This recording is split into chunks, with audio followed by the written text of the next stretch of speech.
Welcome back to Talking Chaos. I am Warlock Fred, and with me, as always, is The Condor. and I'm really hoping the mic works well enough to not have that sound just bad. all right. I mean, he's playing with his sound right now, so we're still tweaking everything. I know we're like 20 fucking episodes into this shit, but 23, 25 episodes in or some shit. Yeah. something. But so as always, we would like to thank our patrons for their contributions, because this is only possible with them. If you'd like to join them and actually get the full bush version of this, the uncut as we would, please subscribe to our Patreon at patreon.com/talkingchaos. Yep. And our $10 and up tiers the month of this recording, as it was recorded, you get it. We have no idea what we're saying. Those patrons were Allie S and Mike S, I believe. Give me a thumbs up. Yeah. Okay, cool. That'd be correct. I got 2 thumbs. Fucking Siskel and Ebert. You guys didn't get to see the thumbs, but it's okay. I did. What are we talking about today, Fred? So today we're going to talk about, and as shitty as this sounds, we're going to talk about work. Ooh. But the reason I say work is because work can be like the humorous, like the ridiculous rules that you get, or like the horrible boss that you have, or the fucking we all have employee that you have to work with. Yeah. Exactly. So, and that's the thing that leads me up to this. We were actually literally just talking about this. Like you had mentioned at one of your previous, we both had a very colorful work or employment history. Okay, by that he means that we could not keep a job. I mean, all right, that's unfair. I'm speaking for myself, okay? But I'm just saying, when you say colorful work history to any employer, that means, okay, none of these jobs on this resume are going to be longer than 2 years. That's not wrong, other than my current employer.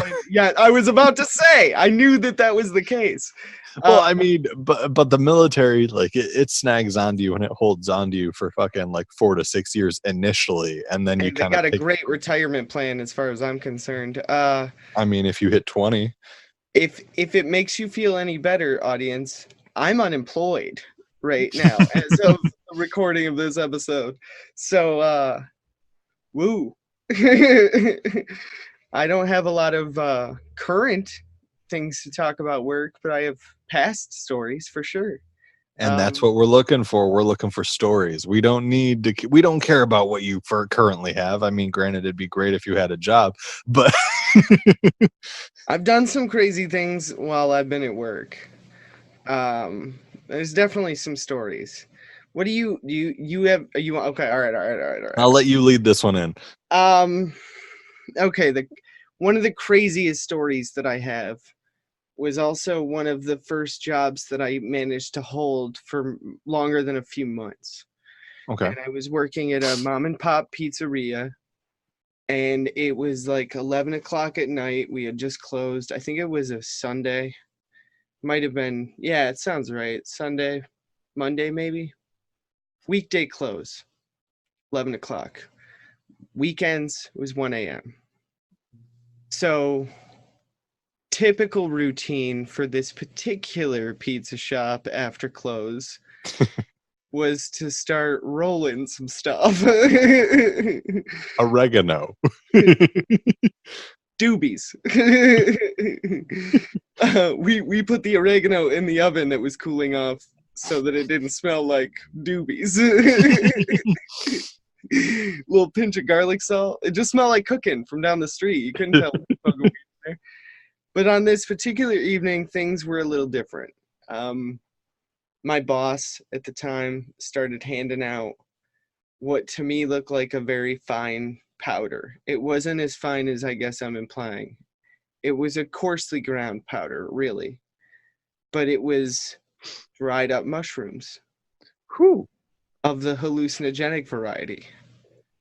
Oh Um, boy. poopy shrooms for some people.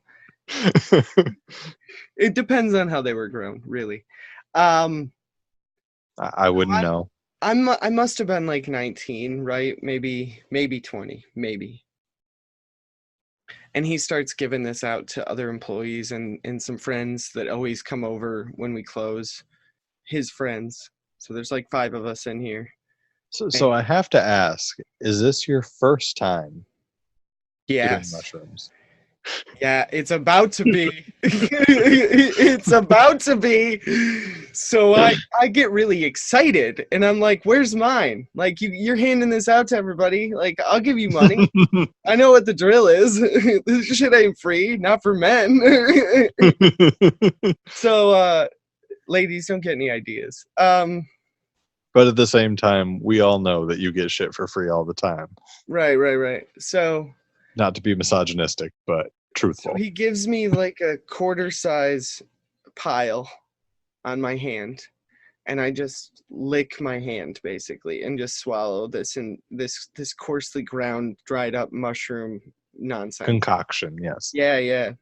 Wasn't really mixed with anything, so I wouldn't call it a concoction, but it was like, I don't know, like a remedy, I guess, for my Why, day. why you gotta ruin my fucking word? Because it was inaccurate. Um, so like it wasn't enough to like create what I would call visuals. Instead, colors just popped. Pupils are wider, your light intake is more, so that makes sense Everything seemed more vibrant. for sure. And I was stimulated, heart not racing, but definitely stimulated. Like I said, accelerating compared to usual. So it's been a couple of hours, maybe an hour and a half, and I'm really starting to feel it. It's like 12:30, 12:45. And my boss goes, "Are you ready to make those pizzas?" I was like, "What are you talking about?" He goes, "We got that delivery going out to that factory at 2 a.m." And my jaw drops to the floor. I'm like on the verge of hallucinating. Probably on drugs that I absolutely should not be behind the wheel with. Whatever. So is everybody else, including him. So like 5 or 6 people in the span of just about an hour slammed out like 22 pizzas, and we all Damn. delivered them caravan style in 5 vehicles, which I realize now is completely unnecessary. It probably only would have taken a couple. Probably only needed like one, maybe two. But I was the first to show up to this factory, and there's a guy waiting at the door, and he had to have thought I was insane because of how I showed up. I got like 7 pizzas in my hands. And I'm like, "Where do you want these, man?" I really need to set these down. Like it was, and that's that. What, like, how am I alive? Those are stories that I have that I'm like, what the fuck? How did that happen? Why did that happen? More the how are you not like behind bars under hallucinogenic mushrooms? You got arrested, fucking getting pulled over. Oh yeah, like or worse, like why? What was the What was drive over the there like? fuck, man? Like it was. I remember realizing that I was taking in too much information while I was driving. I was behind the wheel looking at everything. Which is really not what you're supposed to do. You're supposed to be mostly looking in front of you. I was to say I'd like to add, boys and girls, please, for the love of God, don't do mushrooms or any other hallucinogenic drugs and drive a motor vehicle. I Frankly, mean, I think if you've got too much caffeine in your system, you shouldn't go behind the wheel. Um, really? Yeah, dude, heart palpitations and shit. What if you have like a coronary and you fucking crash into somebody? Shit can Then that's happen. how you go. I don't know. I don't. That's whatever. Yeah, no, I'm definitely not advocating that anybody ever do this. Don't. The worst part is this would not be the last time that I drove on hallucinogens. That's another story for another time. That is not work related. But what do you craziest shit that's ever happened to you at work? Can you top that story? Oh no, I can't. Like I've not been somewhere where they're just fucking handing out shrooms at the end of the shift. That will Before not be other work, before OT, man. Like, yeah, before overtime. Fuck. Like, I mean, so for me, like all right. I had a guy that I worked with that, and for lack of a better term, he was a little person, like I guess a midget, if you wanna. Like, I mean, it depends on that's inappropriate. We don't use that really, term on this really. station. We don't play fucking really. I drove on fucking hallucinogenic mushrooms, asshole. I just wanted to see if I could get away with it. No, no, no, and but like I distinctly remember. So at the time I was working at a factory that where we made literally like lunch line, like the hot wells at lunch Okay, lines, yeah, yeah, yeah, yeah. like where they Deep like serve trays. the hot, Yeah. yeah, the hot food that like, well, like, I mean, even like where you put your tray on to scoot it over to the next place. Oh, the rails too and everything. Right, Yeah, right. like I was working at a factory that made those, which is fucking ridiculous, first of all. But this Somebody's but got to make this everything. yeah, absolutely. And but this guy was like, "Oh yeah, this is a great job," and blah, blah, blah, like going on about like how he loved his job so much. And I was like, "You are like 110 right now, dude. I need you to like we're on the clock. I need you to lower it to like 60%." Your Like enthusiasm is making me want to kill myself with one of these parts in front of me. Like it's not toxic enthusiasm. not not kill myself, but like your enthusiasm is making me want to quit. But Yeah. like, and what's even better is he's going on about what great benefits this job has and everything, as a union and everything. And I'm like, I mean, I'm a summer hire. I'm gonna be here for like 89 days, so they don't have to pay me unemployment. And then I'm joining the military after this, so it's really not that big of a deal. Like, I'm gonna go do bigger, better. But he was so adamant about like, oh, this is fucking great, and it like, and Sounds like this guy like worked in HR and he was way too excited about his job. So they were like, listen, buddy, we might think you be more qualified on the line. He but just what's never left that headspace. I'm not entirely sure that this dude wasn't like drinking on the job type shit. Like, he was fucking lit all the goddamn time. Like, I, we ended up going to his house, hanging out with him, like at his house, drinking and whatnot. And like, he was the same way drunk as he was like what I would assume is sober at work.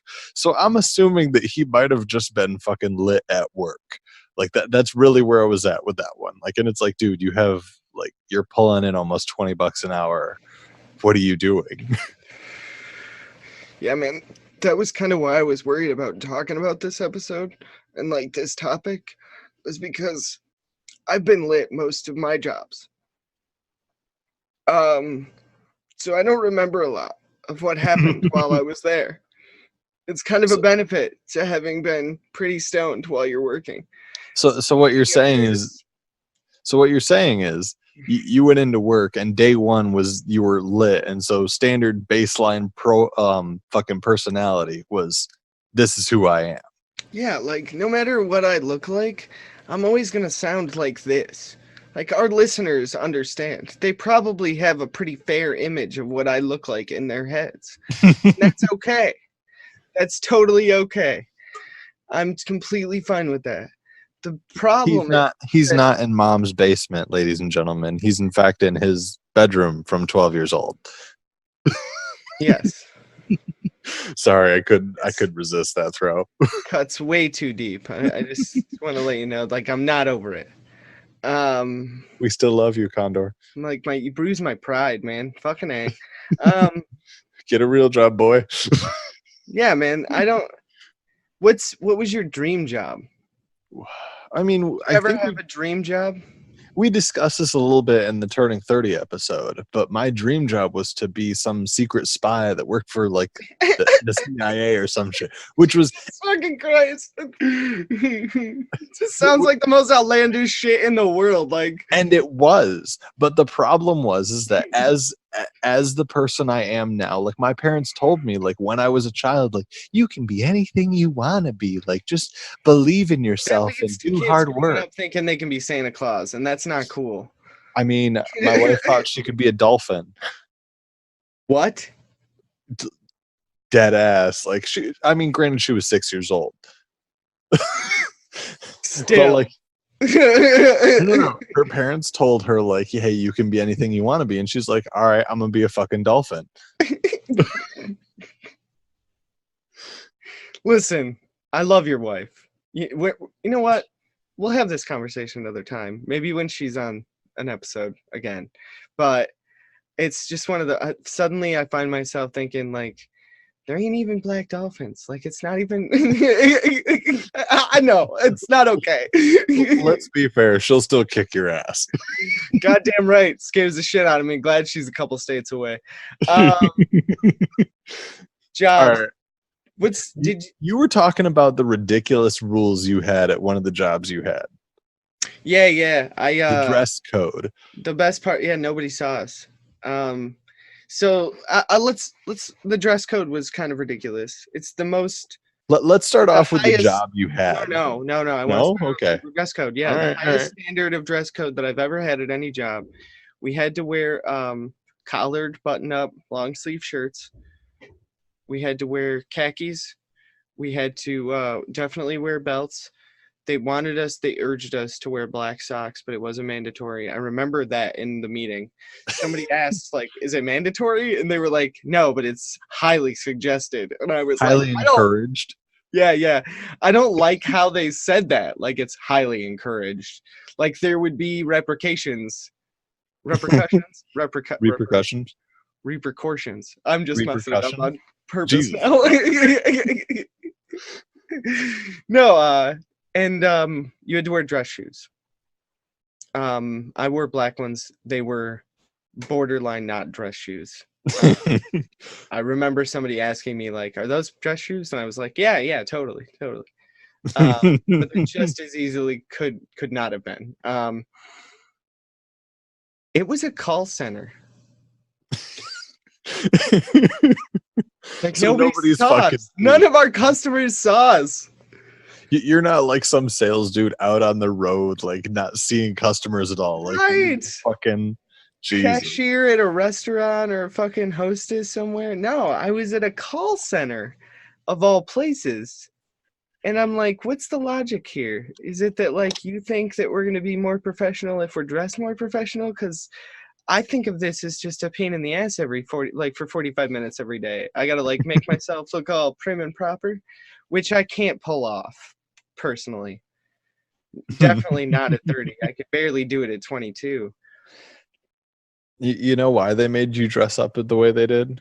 So they didn't ship your job off to India. I don't And know. I know that is blatantly racist of me, fine. and I didn't need to say that, but I felt the need to. I just thought of like how much cooler they would feel if they had to dress up. For Americans, it's a pain in the ass. For somebody else in another country, it's like, it's so cool. They make me dress up every day. I dress like I'm going to a funeral every day.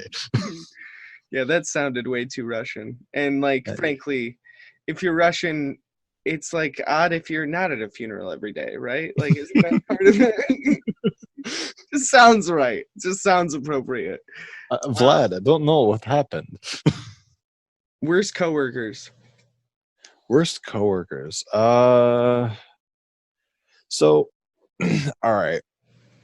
This is actually going to be at my last station. I was in the military at this time. And one of the guys decided he wanted to go on a, like, for lack of a better term, racist rant. Like, why is affirmative action a thing? Like, literally, like, going off and like, Solid. yeah, and like people in his office are like kind of ignore, like slightly engaging in the like, dude, you're kind of offensive, like we're gonna engage you in the like argumentative, like you're a fucking dumbass type shit. And And to annoy, I imagine. yeah, well, they were pretty much being trolls, like real life trolls, not like internet trolls. But I'm like, and the funny thing is I'm in their office simply because I have to fix this guy's like computer. Like that's my objective in here. Like that's it. And he decides of all things to go, oh, like and ask me like, hey Fred, like this is like what do you think, like am I right, like type thing, like buddy type shit. And I looked at him and I was like, and I didn't say a thing, I just went back to work, like clearly made eye contact and then went back to work. And he was like, oh, I guess like if I don't have a mixed race kid I can't like if I did adopt a mixed race kid, like, and like went off. And so like I My fixed jaw his, is on the floor right oh now. That's yeah, twice it's happened. Yeah, so that's wow, not yeah. appropriate. This, well, one, so in the branch I'm in, zero, like racism is a zero tolerance thing. Two, he was higher ranking than me, like reasonably so, like had gone to like different classes and everything to achieve the rank he had and whatnot. And so I finished his computer, stood up, looked him dead in the fucking eyes, and said, "No, you and your white ass, your white ass fucking wife, even if you adopted a fucking mixed child, wouldn't understand the racism that me and my wife go through, because you wouldn't have to go to fucking Walmart and be called a goddamn nigger lover when I'm fucking walking through Walmart and these people are just having a regular ass conversation. But you don't know, you don't understand what the fuck's going on. But you know, you and your white pride shit can go fuck yourself." Drop mic, walked out the room. Now, mind you, this in any other circumstance, had I just like off the cuff said this to somebody, would have absolutely gotten me paperwork. I probably would have fucking got demoted for this shit. But because he initiated it with his racist rant, he can't say shit without me going to the fucking like EO people, like the equal opportunity people, and being like, hey, so this racist fuck did this. He was talking about this. I'm gonna fucking have his ass fucking gone. Right, he hit me below the belt here. Well, not only that, but like he instigated this conversation within the workplace. Hmm. Somewhere where you are absolutely like at the branch I'm in, zero tolerance. Like you bring it up, you're There are fucking very, very few places in this world, in this country now, where you would work where any of that would be acceptable. exactly. And so like lit him up, fucking left, and he had nothing. He could not do anything because he knew that if he fucking came for me, like, I'm gonna give you paperwork, I'm gonna get you in trouble or whatever the fuck it was. Like, yeah, I'm gonna turn this up to leadership, and they're gonna remove you from the military. Like your career will be done. They will remove you out. Like that's the craziest coworker I've had to fucking deal with, which is fortunate and unfortunate at the same time. Yeah, I don't have a story that can beat you, so I don't have a story. I mean, we all have stories, so like it doesn't matter that I you can can't beat me remember any of my coworkers. Like, I've always gotten along with most of them. because I you were can tell you stoned. You a couldn't remember. coworker story, but I can't tell you one that's horrendous. I mean, I'm not asking for one that's horrendous. If it's a humorous one, we can go with that Oh route. man, it's absolutely hilarious. Then go So with it, at the because time, I was working at a meat factory. We were producing various different types of long, tubular sausages. Absolutely, we called them chubs. It was hilarious. So one of the things that we did, he's still laughing about the chubs. Like like 30 years god old. damn. Chubs is making you laugh that hard. Look, I need you to understand. I don't care if you're fucking like if you're a man, like if I may real quick. If you're a man, I don't care if you're 30, if you're fucking 60, if you're any like if you're goddamn 80. Somebody makes a dick joke, it's fucking funny. Yeah, absolutely. Well, You there's more to immediately come. go back to like 12 years old. Hold on, it gets better. Oh god. So it's a Thursday, and one of the things that we have to do is we have to make 5-pound sausages. They're about this big, and it's a three-person line. You've got somebody who's the operator. They're basically making sure that the sausage gets cut in the appropriate length at the appropriate weight. Then there's somebody that's boxing them, and then there's somebody that's taking those boxes and they're palleting them. So So you have a measurer, somebody who packs it away, and somebody who yeah, like yeah. puts it on a So pallet. Yeah, like I got the you. first person Serves it doing up. like quality control. Yeah, yeah.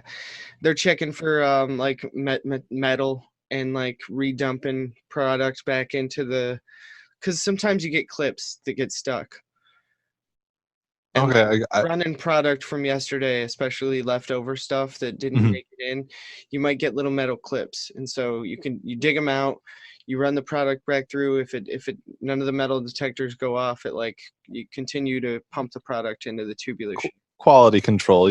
Measuring and making sure it's of the right weight, diameter, and variety. I got you. Right. So an operator, a catcher slash boxer, and then a palleter.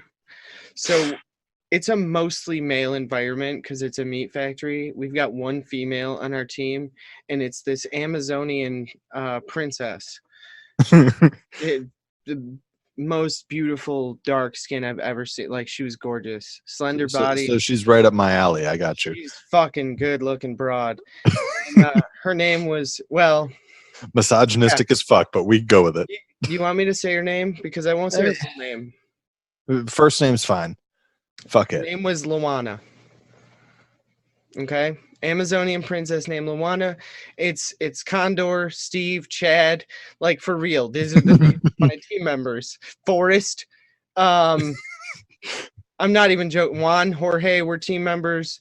And then we had Dustin. Okay. This is apart from the two obviously Hispanic guys, these are the whitest kids in the world. So Chad's the team leader. We're doing the team meeting before shift, and he goes, Condor, you're going to be on line 2. Forrest, I'm going to have you on forklift as usual. You're driving, and then he's dumping out positions, right? Mhm. Very frequently, we weren't doing the same thing all the time because it's too much strain on particular parts of your body. You want to mix it up so Yeah, that you yeah, yeah. don't have like ergonomic problems. Job rotation. Got you. He looks Luana dead in the face and he goes, Luana, you're going to be catching sausage all day. Nine of us standing in a circle. Even she laughed her fucking ass off. Most hilarious shit I ever heard on the job. And it wasn't on purpose. It wasn't like Chad realized what he said. Like he didn't like set it up. Mhm. He laughed the hardest because he was like, "Oh my god, that was almost borderline sexual harassment." Good thing HR is not here. Right, right. Somebody was gone. I think it was Juan, and Juan was usually catching sausage because he was stellar at it. He fucking knew what was up. I know what it sounds like. I'm not implying anything about Juan. I'm just trying to say that like it was fucking brilliant, and she caught sausage all day that day. We're gonna wrap it up for the trimmed portion of today's episode, I think. Mhm. I have no idea how long this episode is right now. We're in mysterious times. Um, Woo! I you don't guys know, want to but find out what other ridiculous shit happened on or during or around the workplace for Warlock and myself? Check out the full bush at patreon.com/talking chaos. The This episode has probably, I want to say, a solid half an hour more content every time we release. roughly, yeah. Yeah, yeah. Between 20 minutes and 45 an hour. It depends really. Right. So it's this episode plus almost another episode attached to it. It's for what was the price point again on that? If I remember correctly, our $10 and up patrons get it. Right, $10 and $25 tier. Yes. So if you want to listen to what we have to say in the next half hour or so, check us out on there.